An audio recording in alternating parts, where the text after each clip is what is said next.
udah jam sejarah loh. Bu Maynya ada nggak? Nggak tahu, kayaknya nggak ada deh. Berarti jam kos. Emang materinya apa? Kayaknya materinya tentang pemikiran-pemikiran yang melahirkan hal penting di Eropa. Ini tentang apa sih? Ada 4 peristiwa, yaitu merkantilisme, Renaissance, reformasi gereja, dan revolusi industri. Oh, merkantilisme. Jadi semua aku udah baca. Jadi merkantilisme itu adalah suatu aliran yang berkembang di Eropa Barat pada abad ke-16 sampai ke-18. Jadi pada masa itu mulailah berkembang seperti di kota London, Napoli, dan Paris. Nah, di situ juga berkembang kayak alat rumah tangga, pakaian jadi, sehingga bisa disebut sebagai masyarakat pasar. Tuh. Jadi merkantilisme ini terbagi menjadi 2 kelompok, yaitu ada kelompok Bulionis dan kelompok merkantilisme murni. Tadi kelompok apa? Bulionis sama merkantilisme murni. Iya. Apa bedanya? Jadi kalau misalnya kelompok Bulionis ini adalah kelompok yang dipelopori oleh Gerald Minois. Jadi dia ini adalah suatu pemikiran yang dimana pemikirannya semakin banyak logam mulia di negara tersebut, maka negara tersebut dianggap sejahtera dan makmur. Sedangkan kelompok merkantilisme murni itu adalah kelompok yang lebih menonjolkan tentang suku bunganya. Jadi kalau misalnya suku bunganya rendah, maka akan menguntungkan seorang pencari kredit dan secara tidak langsung akan mendorong ekonomi negara tersebut. Gitu. Oh ya, makasih ya Sof, aku udah paham nih sekarang. Terus materi yang kedua apa ya, Ning? Materi yang kedua tuh tentang Renaissance. Ngerti nggak? Kurang ngerti juga sih Renaissance. Raikal, Ya? kayak ngerti nggak Renaissance itu apa? Oh, Renaissance ya? Aku pernah baca sih di buku. Jadi Renaissance itu adalah suatu proses di mana orang-orang Eropa itu lebih membuat kehidupan sehari-harinya tuh lebih menyenangkan, seperti apa yang telah mereka lakukan sebelum abad-abad ke-13 gitu. Dan dapat diartikan sebagai lahir kembali. Jadi mereka tuh seperti memperbaharui apa yang telah dilakukan, yang dimana pada masa mereka ingin melakukan revolusi seperti tersebut sebelumnya itu pada masa itu terlalu kuat dengan agamanya yang terlalu mementingkan kehidupan akhirat seperti itu. Jadi mereka tidak dapat bersenang-senang lagi. Jadi Renaissance ini juga tidak dapat dipisahkan dari kata sekuler. Tahu nggak sekuler? Enggak. Jadi sekuler tuh yang dimana kehidupan antara kehidupan agama dan kehidupan dunianya itu dipisah untuk mencapai tujuan yang lebih, karena mereka menganggap kehidupan beragama itu menghambat mereka untuk mencapai kehidupan dunia yang sangat menyenangkan. Ada tokohnya nggak? Oh, tokohnya tuh sangat dikenal loh, yang lukis Mona Lisa. Oh, si Leonardo da Vinci bukan? Ya, seperti itu. Dan ada tokoh yang lebih, memang dia memegang resonance ini dengan sangat kuat, yaitu Leon Battista Alberti.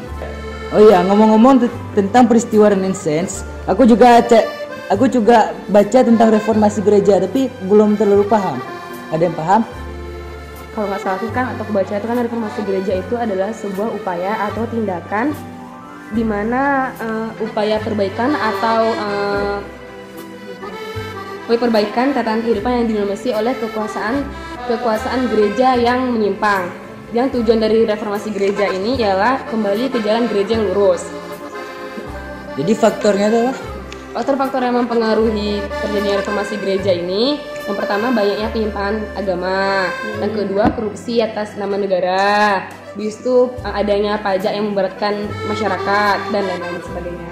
Terus tokoh-tokohnya siapa? Tokohnya itu kan ada beberapa, cuma kan yang paling menonjol itu ada 2, yang Martin Luther yang dari Jerman sama yang Zwingli dari Swiss. Oh gitu. Hey. Kalian lagi bahas apa nih? Kami lagi bahas tentang pemikiran-pemikiran yang menimbulkan peristiwa penting di Eropa. Oh, lagi bahas itu, pelajaran sejarah. Iya. Jadi gini nih, aku tahu banyak tentang materi tersebut, tapi yang paling saya tahu itu revolusi industri. Kalian tahu nggak tentang revolusi industri? Emang apa ya? Jadi revolusi industri itu adalah perubahan cepat dalam teknologi pembuatan barang-barang. Revolusi industri ini pertama kali itu diperkenalkan oleh Friedrich Engels dan Louis Auguste Blanqui, itu sekitar abad ke-19 gitulah ya. Dan banyak sekali faktor-faktor yang membuat revolusi industri ini mulai. Jadi setahu saya itu revolusi industri itu bermulanya di Inggris ya. Faktor-faktornya yang membuat terjadinya revolusi industri itu salah satunya misalnya adanya revolusi agraria. Jadi sebelum revolusi industri itu terjadi, sebelum itu juga terjadi revolusi agraria. Lalu banyaknya penemuan baru di masa tersebut. Di sekitar abad-abad 19 itu kita tahu banyak sekali penemuan-penemuan baru, misalnya John Kay, James Richard Arkwright. Itu penemuan-penemuan yang terkenal di tahun tersebut, di abad-abad sekitar 18 sampai 19. Itulah yang menjadi salah satu faktor kenapa revolusi industri ini bisa terjadi. Lalu faktor selanjutnya ada banyaknya pandangan masyarakat yang maju. Jadi waktu itu masyarakat Inggris pandangannya sudah mulai maju, dan ini juga membuat cepatnya terjadi revolusi industri. Dan itu selain itu di sampingnya adalah jaminan keamanan yang sangat baik ataupun sangat bagus waktu itu. Dan